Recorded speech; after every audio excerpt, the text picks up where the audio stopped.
As of yesterday, ICE has resumed deportations to the country of Cuba. So this is what I'm trying to understand here. What did Cubans who voted for Trump think? Did they think they were special? Hello everyone, welcome and welcome back to the channel. Today we are talking about something pretty serious. A lot of Miami Cubans who supported Trump during his campaign are now facing deportation back to their country Cuban. You might remember them cheering for him during his campaign, but now they are finding out they could be sent back to their country. So we are going to be checking out some video compilation that will explain what is happening. And also, after watching, do not forget to let me know what you think in the comment section. Where are my Miami Cubans at? Stand up for what you supported in 2024. Stand up for what you supported. Oh, you thought he wasn't talking about you, right? He wasn't talking about you. He was talking about the illegals. Even though we tried to tell you, if your skin color was brown and you talk Spanish, he wants you out of the country. You thought, oh, he's not talking about me. We tried to warn you. The mass deportations in U.S. history affect communities of color indiscriminately. How do they know if you're undocumented or not? They're going to harass you. So even revoking legal status for 500,000 Cubans, Haitians, Nicaraguans, and Venezuelans, how are they going to find out which ones just lost their legal status? Where are they going to find them? They're going to be searching these neighborhoods as they have been already. You know, when I moved from Michigan to Florida, I was young, naive. I didn't know what had happened in 2000, but I was shocked when I learned that Cubans in Miami were Republicans, because coming from Michigan, I knew who the Republicans were, and they couldn't stand the Cubans. And it's like, you're voting for people who can't stand you. They tolerate you because you stay in Miami and you're not venturing out to Iowa. You're not venturing out into the Midwest to realize that the people you're supporting want you out of their country. Fafo. But stand up and own what you supported. Round of applause. Greatness is here. Enjoy it. Cubans for Trump. It's not a clapback. I'm not trying to fight with you. We had enough words before, during, and after the election. I know that you've been living your life by putting, and like most Trumpsters, you put your head in the sand, only listen to Fox News, and he's banking on that, and you haven't been paying attention to what's going on in the world. Trump, as of about 7 hours ago, revoked the parole program for more than 500,000 Cubans, Haitian, Nicaragua, and Venezuela. And that's not the bad part of this, right? The bad part about this is that he's given everyone, as of March 25th, 30 days to leave this country on your own. If not, Homeland Security and ICE are coming for you. Go look it up. Article is right here. Now, I'm entitled to, and I told you so. I don't take any pleasure in telling you this news. I try to help you before the election, because had we had Kamala Harris, this would not be happening to you, and it would not be happening to me, because I know goddamn well I'm next. I'm Puerto Rico. I'm fucking next. Somehow, some way, my ass is next. So, with that being said, you've had your head in the sand and you haven't been paying attention to the news, because all you listen to is Fox News. Well, what has been happening is that undocumented immigrants, or those that he has now deemed no longer welcome in the country, have been rounded up, but they're not being sent back to their countries. They're being sent to El Salvador, because Marco Rubio, one of your own, made an agreement with El Salvador and the president that's Arab, and made an agreement that that's where they're going to send the deportees. That center is one of the worst prisons in the world, known as the confinement of terrorism. And that's where he's sending people without any criminal records. Just go look it up. And maybe you were one of those Cubans that was clapping your hands. That's exactly what needs to happen, but that's about what's going to happen to you. if you do not willingly deport yourself out of this country. I tried to tell you a week ago in another video that you needed to start making other arrangements other than the United States. And I know none of you chimed in. None of you want to hear. I'm pretty sure most of you got me blocked. You need to put your girl down as somebody you need to listen to, because what I've said to you up to date is absolutely accurate as I called it. With that being said, please know that birthright citizens are next, and so are naturalized citizens, and so are green card holders. I told you before the election, he only wanted your vote, and now he's proven it. He don't give a damn. You voted in can't even say it. You voted a dictator, just like Fidel Castro, into office, and now you're seeing the cruelty of what it is to be a dictator. I don't want to see you separated from your kids, and I most definitely do not want to see you end up in that prison. Please heed my warning. Start making arrangements for a country other than the United States, because within the next couple of months, this country will not accept you anymore, and I don't give a fuck what your citizen status is. But y'all have a blessed day. I have always said that stupid people are the most dangerous people on this entire planet. I don't trust dumb people. I avoid stupid people like a ticking time bomb with no timer, because you're not sure when they're going to go off.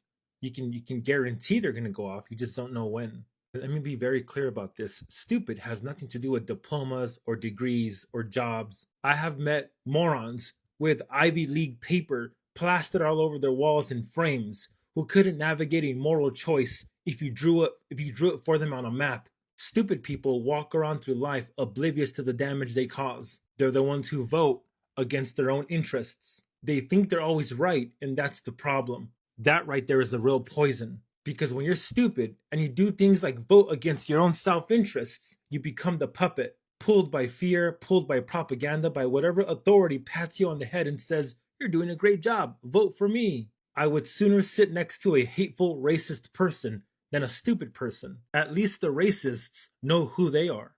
They're going to spew venom for sure, but there's a twisted kind of honesty to them. You know where you stand with them. You know exactly where the landmines are. With stupid people who vote against their own interests, you never know. They'll smile at you, they'll call you their friend, and they'll gladly set the room on fire with you in it, thinking they're helping. Stupid people are chaos wrapped in flesh. They will never truly know the harm they cause until it's too late.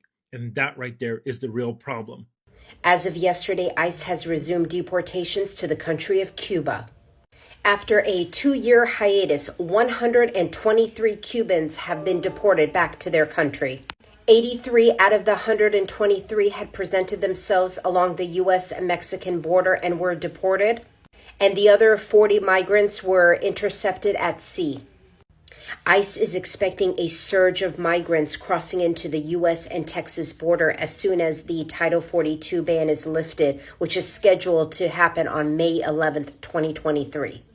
This question is for Cuban Americans and Cuban Americans only. I'm going to say it with my whole fucking chest. I'm going to say it in English because I know you understand me. Because you're a U.S. citizen who just voted for this piece of shit human trash can in the White House right now.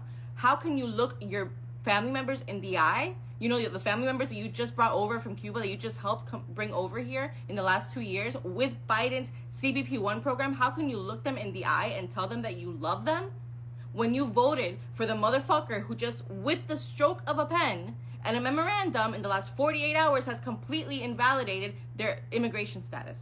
How can you look them in the eye and tell them that you love them when their humanitarian parole may no longer be valid?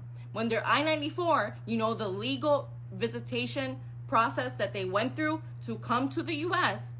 to change their status after they're here for a year, that immigration process, that legal immigration process, how can you look them in the eye and tell them that you love them when you are the reason they no longer have immigration status in this country? No, because people need to get here the right way. First of all, I'm not even going to talk about how the fuck you got here, but your family members did get here the right way, did they not? Because they came in through the CBP-1 program, a Biden-era program that was put together by his administration in the last couple of years for specific countries so that they could come here the right way, so that they could come to the border and enter the United States legally. And I can talk about that program because I have family members who have also used that program to get here. They make an appointment with the CBP One app. They wait patiently for an appointment because sometimes it has taken 2 months, 3 months, 4, 5, 6 months to get an appointment. They go to their appointment at the US border. They speak with a CBP officer. They get an interview and interrogated by a CBP officer who then determines if they get approved or not to come into the United States legally. And yes, before the trolls come for me, they can still adjust their status. They can still apply for a green card after 1 year.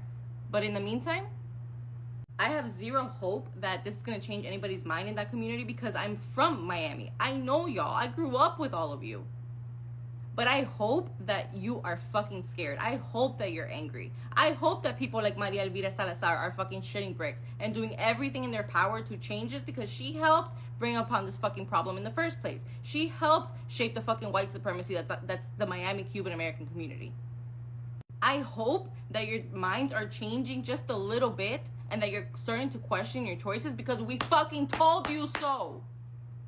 You might be white in skin color, but in this country, you are a fucking other. You are not American to them.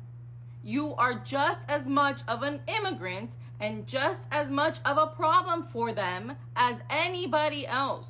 I hope to God that everything that's happening right now opens up your eyes because your family members, just like my family members who just got here, who likely had a worse time in Cuba than you did before coming here, which is why they're here in the first place. Those family members deserve to be here and do not deserve everything that's happening to them right now because of people like you who think they're better than everybody else, deciding that you want to close the door behind you after this country has given you all of the fucking benefits it's giving you that it doesn't give a single other nationality. I hope to God everything that's happening right now opens up your fucking eyes. My heart is aching over this, literally aching, just like a lot of people's are. But we're not surprised. Maybe, the only silver lining is that maybe, just maybe, this needed to happen.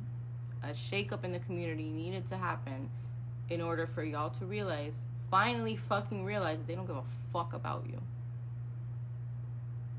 Mi gente, ya es hora. Ya es hora que se espabilen. So this is what I'm trying to understand here. What did Cubans who voted for Trump think? Did they think they were special? Did they think that Trump, who had been saying for months, even years, that TPS was not a legal way to come into the country, who thought that everybody from Latin America was munching of the government, who talked about the largest deportation in history, was going to just look the other way when it came to Cubans? Because what? Because they're special? These are the same Cubans that for a while kept talking about Mexicans and Central Americans and South Americans and saying that we were munching of the government for some weird reason when most immigrants don't munch of the government because they don't even have a social security number. But well, I digress. The point is this. The guy told you straight up what he was going to do. And you thought you were exempt of whatever measure he wanted to take. And you didn't care about the rest of the people that were going to get hurt. And you still don't. And now you're crying on social media saying that they're illegally taking the people that he promised to pardon you if you had like some guys or say like if you had a college degree then or you were going to school. What do they think? That the rest of us don't have education or that the rest of us don't speak multiple languages? We do. And most of us work hard and have an organized life. It's not like Cubans are the exception to everybody else. That's what happens. When you feel you're special like this for no valid reason whatsoever, then when reality sets in, it feels like a brick right across your face. So you're in the find out phase because you guys voted for this and you guys supported this. You guys supported a guy who put the embargo back on your island. And now the people that you have down there are suffering. Now you can't go visit him anymore. And on top of that, you're getting deported over there. So you voted for the guy who set up the embargo to send you back again to that embargo that you escaped from. So don't come crying. I'm Alex. This is my rant, and I'm out. So that's what is going on with the Miami Cubans and the tough situation they are facing right now. And it is so crazy how things have changed so quickly. I really want to hear your thoughts. Drop a comment below. Let's talk about it in the comment section.